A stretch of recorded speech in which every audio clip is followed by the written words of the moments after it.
Hari Om welcome back to Hanidhwani YouTube channel. Friday morning 3:30 ಇಂದ day start ಆಯಿತು. ಯಾಕೆ ಇಷ್ಟು ಅರ್ಲಿ ಬೇಗ ಎದ್ದು ಶುರು ಮಾಡ್ಕೊಳ್ತಾ ಇದ್ದೀನಿ ನನ್ನ ಕೆಲಸಗಳೆಲ್ಲ ಅಂತಂದರೆ, ಊರಿಗೆ ಹೋಗಬೇಕಾಗಿದೆ. ನನ್ನ ಸಿಸ್ಟರ್ ಸೆಕೆಂಡ್ ಬೇಬಿದು ನಾಮಕರಣ ಇದೆ, ಅದಕ್ಕೋಸ್ಕರ. ಸೊ ಫ್ರೈಡೇ ಆಗಿರೋದ್ರಿಂದ ಶ್ರಾವಣ ಶುಕ್ರವಾರ ಅಲ್ವಾ, ಅದಕ್ಕೋಸ್ಕರ ಪೂಜೆ ಹೇಗೆ ಬಿಡೋದು ಅಂತ ಹೇಳ್ಬಿಟ್ಟು ನಾವು ಹೊರಟಿದ್ದು 5 ಅಷ್ಟರೊಳಗಡೆ ಬೇಗ ಎದ್ದು ಮನೆ ಎಲ್ಲ ಸಾರಿಸಿ ಗುಡಿಸಿ ರಂಗೋಲಿ ಹಾಕಿ ಪೂಜೆಗೆಲ್ಲ ಹಿಂದಿನ ದಿನನೇ ರೆಡಿ ಮಾಡಿ ಇಟ್ಕೊಂಡಿರ್ತೇನೆ. ಸ್ನಾನ ಎಲ್ಲ ಮುಗಿಸ್ಕೊಬಂದು ಆದಷ್ಟು ಬೇಗ ಪೂಜೆ ಎಲ್ಲ ಮಾಡ್ಕೊಳ್ತಾ ಇದ್ದೀನಿ.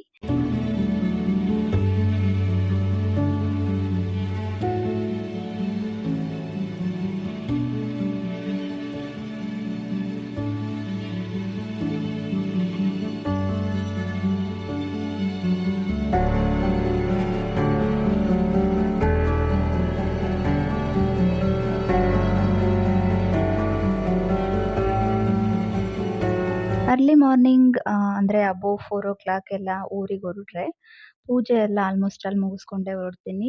ಎಸ್ಪೆಷಲಿ ಫ್ರೈಡೇ, ಮಂಡೇ ಮಾತ್ರ ಮಿಸ್ ಮಾಡದೆ ಮಾಡ್ಕೊಂಡು ಹೋಗ್ತೀನಿ. ಅದು ಕೂಡ ಶ್ರಾವಣ ಬೇರೆ ಸ್ಕಿಪ್ ಮಾಡದೆ ಹೇಗೆ ಬಿಡೋದು ಅಂತ ಹೇಳ್ಬಿಟ್ಟು ಬೇಗ ಎದ್ಬಿಟ್ಟು ಮಾಡಿದೆ. ಹಿಂದಿನ ದಿನ ನೈಟ್ ಎಲ್ಲ ರೆಡಿ ಮಾಡಿ ಇಟ್ಕೊಂಡೆ. ಬಟ್ ಆದರೂ ಕೂಡ ಪೂಜೆ ಸಮಾಧಾನದಿಂದ ಮಾಡಬೇಕು, ಲೇಟ್ ಆದರೂ ಪರವಾಗಿಲ್ಲ ಅಂದ್ಕೊಂಡು ಆರಾಮಾಗಿ ಪೂಜೆ ಮುಗಿಸ್ಕೊಂಡು ಆಮೇಲೆ ಹರಿಬರಿಯಿಂದ ಹೊರಟೆ. ಪ್ರೀವಿಯಸ್ ಡೇ ಎಲ್ಲ ಬ್ಯಾಗ್ ಎಲ್ಲ ಪ್ಯಾಕ್ ಮಾಡಿಟ್ಟು ಹೊರಟಿದ್ದೆ. ಎಸ್ಪೆಷಲಿ ಹೇಳ್ಬೇಕು ಅಂದರೆ ಯಾವಾಗೂ ನಾವು ಊರಿಗೆ ಹೊರಟ್ರು ಕೂಡ ಅರ್ಜೆಂಟಲ್ಲೇ ಹೊರಡ್ತೀವಿ. ಅಂದರೆ ಒನ್ ಡೇದಲ್ಲೇ ಡಿಸೈಡ್ ಮಾಡ್ಕೊಂಡು ಹೋಗೋದೇ ಸುಮಾರು ಸರಿ ಅದೇ ಥರನೇ ಆಗೋಗ್ಬಿಡುತ್ತೆ. ಈ ಸರಿನೂ ಕೂಡ ಅದೇ ಥರನೇ ಆಗೋಯ್ತು. ಥರ್ಸ್ಡೇ ಹೇಳಿದ್ದು ಸಂಜೆ, ನಾವು ಫ್ರೈಡೇ ಮಾರ್ನಿಂಗ್ ಹರಿಬರಿನಲ್ಲಿ ಊರಿಗೆ ಹೊರಟ್ವಿ.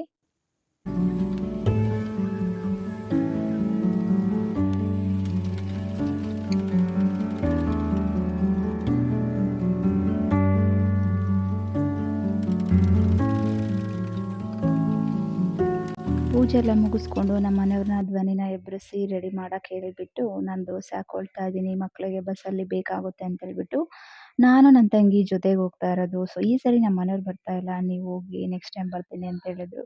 ಸೊ ನಾನು ನನ್ನ ತಂಗಿ ಬಸ್ಸಲ್ಲಿ ಹೊರಡ್ತಾ ಇದ್ದೀವಿ. ಅವಳನ್ನ ಅಲ್ಲಿ ನಮ್ಮ ಮನೆಯಿಂದ ಹೋಗಿ ಅವಳನ್ನ ಪಿಕ್ ಮಾಡಿಕೊಂಡು ನಾವು ಹೊರಡಬೇಕಾಗಿತ್ತು. ಸೊ ನಾನು ಫಸ್ಟು ಬೇಗ ರೆಡಿ ಆಗ್ಬೇಕು ಅಂದ್ಕೊಂಡಿದ್ದೆ ಅವಳಿಗಿಂತ. ಬಟ್ ಅವಳೇ ಬೇಗ ರೆಡಿ ಆಗಿಬಿಟ್ಟು ಕಾಲ್ ಮಾಡ್ತಾ ವೆಯ್ಟ್ ಮಾಡ್ತಾ ಇದ್ರು. ಸೊ ಧ್ವನಿ ಹಠ ಮಾಡ್ತಾ ಇದ್ಲು, ಎದ್ದು ನಿದ್ದೆನಲ್ಲಿ ಇದ್ರು. ಸೊ ರೆಡಿ ಮಾಡ್ಕೊಳ್ಳೋಕೆ ತುಂಬ ಅಳ್ತಾ ಇದ್ರು. ಸೊ ಹೇಗೋ ರೆಡಿ ಮಾಡ್ಕೊಂಡು ಹಾಗೆ ಹೀಗೆ ಹೊರಟ್ವಿ. ಸೊ ನಾವು 5:30 ಹಂಗೆ ನಾವು ಮೆಜೆಸ್ಟಿಕ್ ರೀಚ್ ಆಗಿ ಬಸ್ ಹತ್ತಿದ್ವಿ.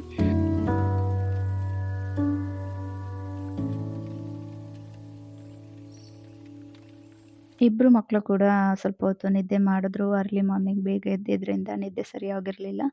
ಸೊ ಸ್ವಲ್ಪ ಹೊತ್ತು ಎದ್ದು ಟಿಫನ್ ಎಲ್ಲ ತಿಂದ್ಬಿಟ್ಟು ವಿಂಡೋ ಸೀಟಲ್ಲಿ ಕೂತ್ಕೊಂಡು ಆರಾಮಾಗಿ ಎಂಜಾಯ್ ಮಾಡಿಕೊಂಡು, ಜಗಳ ಕೂಡ ಸಿಕ್ಕಾಪಟ್ಟೆ ಮಾಡಿದ್ದಾರೆ. ನಾನು ಜಗಳ ಮಾಡಿದ್ದೆಲ್ಲ ತೋರಿಸ್ತಿಲ್ಲ. ಬರೀ ಮುದ್ದಾಡೋದು ಮಾತ್ರ ತೋರಿಸ್ತಾ ಇದ್ದೀನಿ. ಸೊ ಯಾಕಂದ್ರೆ ಅವ್ರು ಜಗಳ ಮಾಡುವಾಗ ಅವ್ರನ್ನ ಸಮಾಧಾನ ಮಾಡೋದೇ ಆಗುತ್ತೆ. ಅವ್ರು ಖುಷಿಯಾಗಿದ್ದಾಗ ನಾವು ಕೂಡ ಎಂಜಾಯ್ ಮಾಡ್ತಾ ಇರ್ತೀವಿ. ಸೊ ಇಬ್ರು ಸ್ವಲ್ಪ ಹೊತ್ತು ಜಗಳ ಮಾಡ್ಕೊಂಡು, ಪ್ರೀತಿ ಮಾಡ್ಕೊಂಡು ಅಂತೂ ಇಂತೂ ಫೈನಲಿ ನಮ್ಮೂರು ರೀಚ್ ಆದ್ವಿ.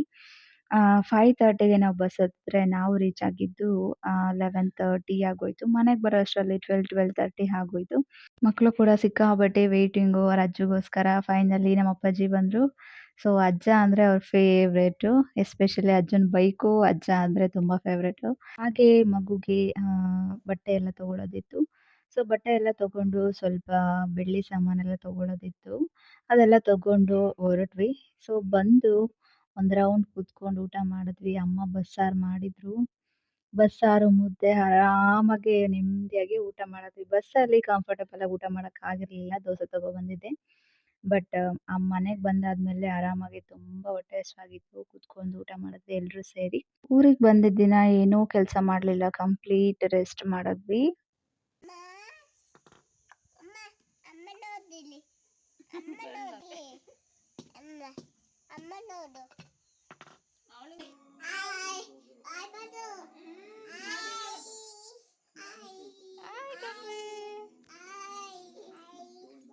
ಸೊ ಫ್ರೈಡೇ ನಾವು ಹೋಗಿದ್ದು ಅವತ್ತಿನ ದಿನ ಕಂಪ್ಲೀಟ್ ರೆಸ್ಟ್ ಮಾಡಿದ್ದಾದ್ಮೇಲೆ ನೆಕ್ಸ್ಟ್ ಡೇ ಸ್ಯಾಟರ್ಡೇ ಶ್ರಾವಣವಾರ. ನಮ್ಮ ಮನೆ ಅಣ್ಣ ತಮ್ಮಗಳು ಅಂತ ಹೇಳ್ತಾರೆ, ಅವರೆಲ್ಲರೂ ಕೂಡ ಶ್ರಾವಣ ಸ್ಟಾರ್ಟ್ ಆದಾಗಿಂದ ಹಬ್ಬದವರೆಗೂ ಕೂಡ 4 ವೀಕ್ಸ್ 5 ವೀಕ್ಸ್ ಏನು ಬರುತ್ತೆ ಅದಷ್ಟು ಕೂಡ ನಾಗರ ಪೂಜೆ ಅಂತ ಮಾಡ್ತಾರೆ, ಹುತ್ತ ಪೂಜೆ ಮಾಡ್ತಾರೆ. ಶ್ರಾವಣ ಕಂಪ್ಲೀಟ್ ಆಗೋವರೆಗೂ ಅಂದ್ರೆ ಎವ್ರಿ ಸ್ಯಾಟರ್‌ಡೆ ಮಾಡ್ತಾರೆ. ಸೊ ಫಸ್ಟು ಮೊದಲು ದೇವಸ್ಥಾನಕ್ಕೆ ಹೋಗ್ಬಿಟ್ಟು ಆಮೇಲೆ ಪೂಜೆ ಮಾಡಕ್ಕೆ ಹೋಗ್ತೀವಿ. ನಮ್ಮ ಅಣ್ಣ ತಮ್ಮಗಳ ಮನೆಯಲ್ಲೇನೆ ಒಂದು ಹೊಲದಲ್ಲಿ, ತೋಟದಲ್ಲಿ ಹುತ್ತ ಇದೆ. ಅದನ್ನ ಪೂಜೆ ಮಾಡ್ತೀವಿ. ಎಲ್ರೂ ಕೂಡ ಸೇರ್ಕೊಂಡು ಪೂಜೆ ಮಾಡೋದು. ಫಸ್ಟ್ ಶ್ರಾವಣ ವಾರ, ಲಾಸ್ಟ್ ಶ್ರಾವಣ ವಾರ ಜಾಸ್ತಿ ಜನ ಬರ್ತಾರೆ. ಸೊ ಇದು ಸೆಕೆಂಡ್ ವೀಕ್ ಆಗಿದ್ರಿಂದ ಸ್ವಲ್ಪ ಜನ ಬಂದಿದ್ರು. ಒಂದು 6-7 ಮೆಂಬರ್ಸ್ ಮನೆಯಲ್ಲಿಂದ ಬಂದಿದ್ರು. ಸೊ ಎಲ್ರೂ ಕೂಡ ಸೇರ್ಬಿಟ್ಟು ಅವ್ರ ಮನೆಯಿಂದ ಎಲ್ಲ ಪೂಜೆ ಐಟಮ್ಸ್ ಅನ್ನ ತಗೊಬಂದ್ಬಿಟ್ಟು ಪೂಜೆ ಮಾಡ್ತಾರೆ. ಇಲ್ಲಿ ನಾಗಪ್ಪಗೆ ಎಸ್ಪೆಷಲಿ ಗೊತ್ತೇ ಇದೆ ಎಲ್ರಿಗೂ ಕೂಡ ಯಾವುದೇ ಬೇಯಿಸಿದಂತ ನೈವೇದ್ಯ ಮಾಡಲ್ಲ. ಹಣ್ಣು ಪಲ್ಲಾರ ಅಂತ ಹೇಳ್ತಾರೆ. ಅದಷ್ಟೇ ಮಾಡೋದು. ತಂಬಿಟ್ಟು, ಹಣ್ಣು, ಕಾಯಿ ಇದನ್ನೇ ನೈವೇದ್ಯ ಮಾಡೋದು. ಎಲ್ಲ ಪೂಜೆ ಮಾಡಿ ಹಾಲು ತುಪ್ಪ ಬಿಟ್ಬಿಟ್ಟು ದೇವ್ರಿಗೆ ನೈವೇದ್ಯಕ್ಕೆ ಏನೆಲ್ಲ ಹಣ್ಣು, ಕಾಯಿ, ತಂಬಿಟ್ಟು ಇಟ್ಟಿರ್ತೀವಿ ಅದನ್ನೇ ಪಲ್ಲಾರ ಎಲ್ಲರೂ ಸೇರ್ಕೊಂಡು ಕುತ್ಕೊಂಡು ಮಾಡ್ಬಿಟ್ಟು ಒಟ್ಗೆ ಅಲ್ಲೇ ತಿಂದ್ಬಿಟ್ಟು ಬರ್ತೀವಿ. ಅಂದ್ರೆ ಒಂದೊತ್ತಿರ್ತಾರೆ ಅಂದ್ರೆ ಉಪವಾಸ ಇರ್ತಾರೆ. ಉಪವಾಸ ಇದ್ಬಿಟ್ಟು ಮಾಡುವಂಥದ್ದು ಇದು. ಇವಾಗೆಲ್ಲ ಮಾರ್ನಿಂಗ್ಸ್ ಟೈಮ್ ಮಾಡ್ತಾರೆ. ಅವಾಗೆಲ್ಲ ಈವ್ನಿಂಗ್ ಟೈಮ್ ಮಾಡೋರು. ಇಡೀ ದಿನ ಉಪವಾಸ ಇದ್ದು ಸಂಜೆ ಪೂಜೆ ಮಾಡೋರು. ಇವಾಗೆಲ್ಲ ಮಳೆ ಅಂತ ಹೇಳ್ಬಿಟ್ಟು ಬೇಗನೆ ಮಾಡ್ತಾರೆ. ಬೆಳಗ್ಗೆ ಟೈಮೇ ಮಾಡ್ತಾರೆ. ಸೊ ಅದಾಯ್ತು ಸ್ಯಾಟರ್‌ಡೇ ಮಾರ್ನಿಂಗ್ ಅದೆಲ್ಲ ಪೂಜೆ ಮುಗಿಸ್ಕೊಬಂದು ಸ್ಯಾಟರ್‌ಡೇ ಈವ್ನಿಂಗ್ ಅಂದ್ರೆ ಈವ್ನಿಂಗಿಂದ ನೈಟ್ ಎಲ್ಲ ಕೂತ್ಕೊಂಡು ಅಡ್ಗೆ ಮಾಡ್ತಾ ಇದೀವಿ ನಾಮಕರಣಕ್ಕೋಸ್ಕರ.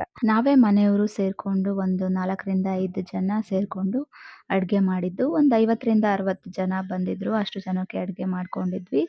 ಸೊ ಅಡ್ಗೆ ವೆರೈಟೀಸ್ ಅಂತ ಇರುತ್ತೆ. ಅದಕ್ಕೋಸ್ಕರ ಸ್ವಲ್ಪ ಟೈಮ್ ಜಾಸ್ತಿ ತಗೊಳುತ್ತೆ. ಸೊ ಇಡೀ ನೈಟ್ ಎಲ್ಲ ಒಂದು ನೈಟು 1:30ಗೆ ಎದ್ದಿದ್ದು.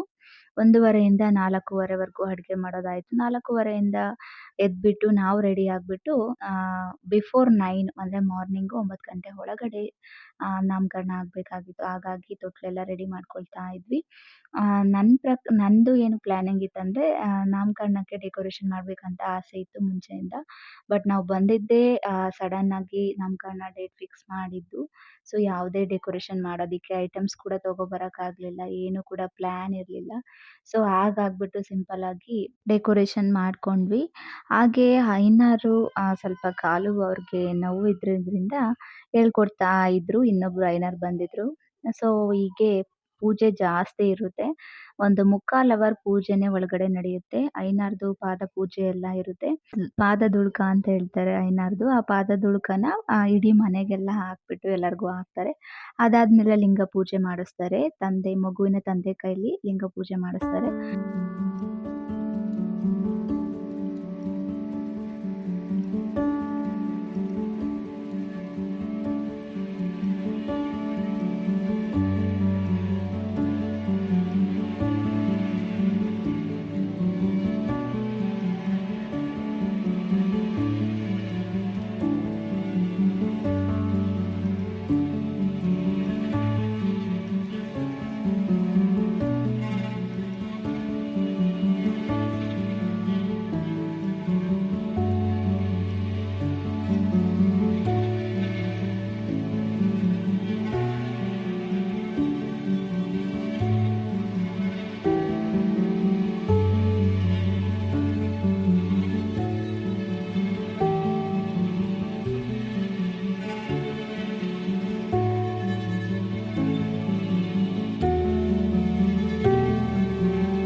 ತೆಗಿ.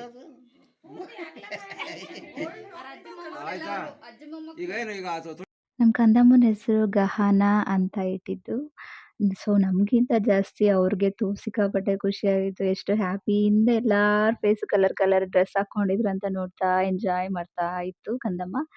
ಹಾಗೆ ಮಗುನ ಸೋದರ ಮಾವ ಯಾರಾಗ್ತಾರೆ, ನಮ್ಗೆ ತಮ್ಮ ಆಗೋರು. ನಮ್ಗೆ ತಮ್ಮ ಇಲ್ಲ. ಅಂದ್ರೆ ನಮ್ಮ ಅಣ್ಣ ತಮ್ಮಗಳಲ್ಲಿ ತಮ್ಮ ಇದ್ದಾರೆ. ಅವ್ರನ್ನ ಕರ್ಕೊಬಂದು ಅವ್ರ ಹತ್ರ ತೊಟ್ಲು ಶಾಸ್ತ್ರ ಮಾಡ್ಸಿದ್ದು. ತಮ್ಮನೇ ತೊಟ್ಲಿಗೆ ಮೊದ್ಲು ಹಾಕ್ಬಿಟ್ಟು ಹೆಸರು ಕೂಡ ಅವ್ರ ಹೆಸರಲ್ಲಿ ಕರೆಸ್ಬಿಟ್ಟು ಹಾಕಿಸ್ತಾರೆ. ಸೊ, ತೊಟ್ಲು ಶಾಸ್ತ್ರ ಎಲ್ಲ ತೊಟ್ಲು ಪೂಜೆ ಮಾಡಿ ತೊಟ್ಲಲ್ಲಿ ಹಾಕಿ ತೂಗಿ ಎಲ್ಲ ಆದ್ಮೇಲೆ ಸೊ, ನನ್ನ ತಂಗಿಯವರ ಹಸ್ಬೆಂಡ್ ಊರ್ ಕಡೆಯಿಂದ ಎಲ್ಲಾರು ಬಂದ್ರು. ಸೊ, ಅವ್ರ ಕಡೆಯಿಂದನೂ ಅರಿಶಿನ ಕುಂಕುಮ ಕೊಟ್ಟು ಊಟ ಎಲ್ಲ ಮಾಡಿ ಹೊರಟ್ರು. ಸೊ, ಸ್ಯಾಟರ್‌ಡೇ ಕಂಪ್ಲೀಟ್ ಆಗೋಯ್ತು. ಸಿಕ್ಕಾಪಟ್ಟೆ ಬ್ಯುಸಿ ಇದ್ರಿಂದ ನಾವು ವೀಡಿಯೋಸ್ ತುಂಬಾನೇ ಸ್ಕಿಪ್ ಆಗಿದೆ. ಮಾಡಕ್ಕಾಗೇ ಇಲ್ಲ ನಾನು. ಸೊ, ನೆಕ್ಸ್ಟ್ ಡೇ ಸಂಡೇ ಆದ್ಮೇಲೆ ಮಂಡೇ ಅವಳನ್ನ ಊರಿಗೆ ಬಿಟ್ಟು ಬರೋದಕ್ಕೆ ತೊಟ್ಲು ಕಳಿಸೋ ಶಾಸ್ತ್ರ ಅಂತ ಹೇಳ್ತಾರೆ. ಸೊ, ತೊಟ್ಲು ಕಳ್ಸೋದಿಕ್ಕೆ ಅವಳಿಗೆ ಮನೆಯಿಂದ ತವ್ರ ಮನೆಯಿಂದ ಮಡ್ಲಕ್ಕಿ ಹಾಕ್ಬಿಟ್ಟು ಕರ್ಕೊಂಡ್ ಹೋಗ್ಬಿಟ್ಟು ಅವ್ರ ಊರಿಗೆ ಬಿಟ್ಬಿಟ್ಟು ಬಂದ್ವಿ.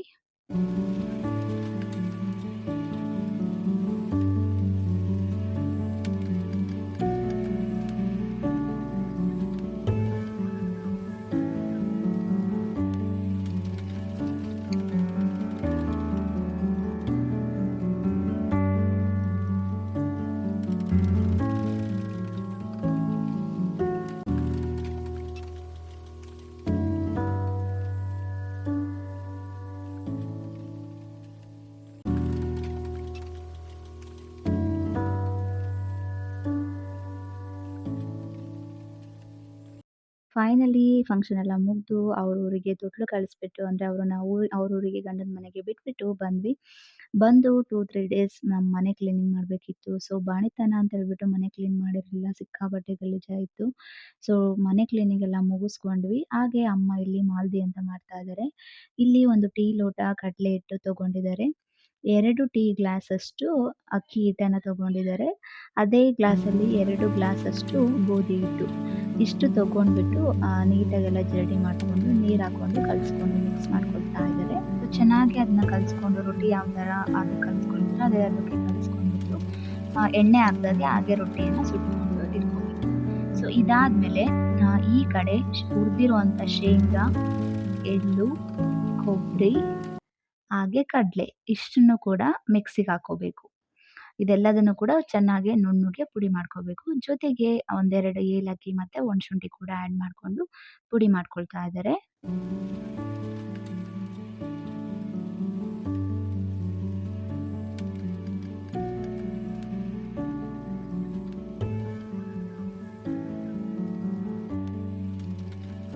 ಇಲ್ಲಿ 4ರಿಂದ 5 ರೊಟ್ಟಿಗಳಾಗಿದ್ದು, ಆ ರೊಟ್ಟಿಗಳನ್ನ ನೀಟಾಗಿ ಚಿಕ್ಕದಾಗಿ ಪೀಸ್ ಮಾಡ್ಕೊಂಡ್ಬಿಟ್ಟು ಮಿಕ್ಸಿಗೆ ಹಾಕೊಳ್ತಾ ಇದ್ದೇವೆ. ಮೊದ್ಲಿಗೆಲ್ಲ ಏನ್ ಮಾಡ್ತಾ ಇದ್ವಿ ಅಂದ್ರೆ ಜರಡಿ ಇರ್ತಾ ಇತ್ತಲ್ಲ ಅದಕ್ಕೆ ಸಾಣೆ ಅಂತ ಬರುತ್ತಲ್ವಾ ಅದಕ್ಕೆ ಹಾಕಿ ತುರಿತಾ ಇದ್ವಿ. ಅಂದ್ರೆ ಉಜ್ತಾ ಇದ್ವಿ. ನೀಟಾಗಿ ನುಣ್ಣಗೆ ಬರುತ್ತೆ ಅಂತ. ಇವಾಗೆಲ್ಲ ಈ ಥರನೂ ಕೂಡ ಮಾಡ್ತೀವಿ. ಸ್ವಲ್ಪ ಎಫರ್ಟ್‌ಲೆಸ್ ಆಗ್ಲಿ ಅಂತ ಹೇಳ್ಬಿಟ್ಟು. ಸೊ, ಮಿಕ್ಸಿಗೆ ಚಿಕ್ಕದಾಗಿ ಕಟ್ ಮಾಡ್ಕೊಂಡು ಹಾಗೆ ಮಿಕ್ಸಿಗೆ ಹಾಕ್ಬಿಟ್ಟು ಕೂಡ ಆಡ್ ಮಾಡ್ಕೊಳ್ತಾ ಇದೀವಿ. ಎಲ್ಲವನ್ನೂ ಕೂಡ ನೀಟಾಗಿ ನುಣ್ಣಗೆ ಮಿಕ್ಸಿ ಮಾಡ್ಕೊಂಡು ಒಂದು ಬೌಲಲ್ಲಿ ಹಾಕೊಂಡಿದ್ದಾರೆ. ಅದಾದ್ಮೇಲೆ 2 ತುಂಡಷ್ಟು ಬೆಲ್ಲನ ಕೂಡ ಒಳಕಲ್ಲಲ್ಲಿ ಆ ಪೌಡರ್ ಜೊತೆಗೆ ಮಿಕ್ಸ್ ಮಾಡಿ ಚೆನ್ನಾಗಿ ನುಣ್ಣಗೆ ಪುಡಿ ಮಾಡಿ ಮಿಕ್ಸ್ ಮಾಡ್ಕೊಂಡ್ರೆ ಹೆಲ್ದಿಯಾಗಿರುವಂಥ ಟ್ರೆಡಿಷನಲ್ ಫುಡ್ ಮಾಲ್ದಿ ರೆಡಿ ಆಗುತ್ತೆ. ನಮ್ಮ ಕಡೆ ಮಾಡುವಂಥ ಫುಡ್ ಇದು. ಹಾಗೆ ಈ ಕಂಪ್ಲೀಟ್ ವಿಡಿಯೋ ನಿಮ್ಗೆ ಇಷ್ಟ ಆಯ್ತು ಅಂತ ಭಾವಿಸ್ತೇನೆ. ಇಷ್ಟ ಆದ್ರೆ ದಯವಿಟ್ಟು ಲೈಕ್ ಮಾಡಿ, ಶೇರ್ ಮಾಡಿ. ಯಾರೆಲ್ಲ ಸಬ್ಸ್ಕ್ರೈಬ್ ಮಾಡದೆ ನೋಡ್ತಾ ಇದ್ದೀರಾ ಪ್ಲೀಸ್ ಸಬ್ಸ್ಕ್ರೈಬ್ ಮಾಡಿ. Thank you for watching.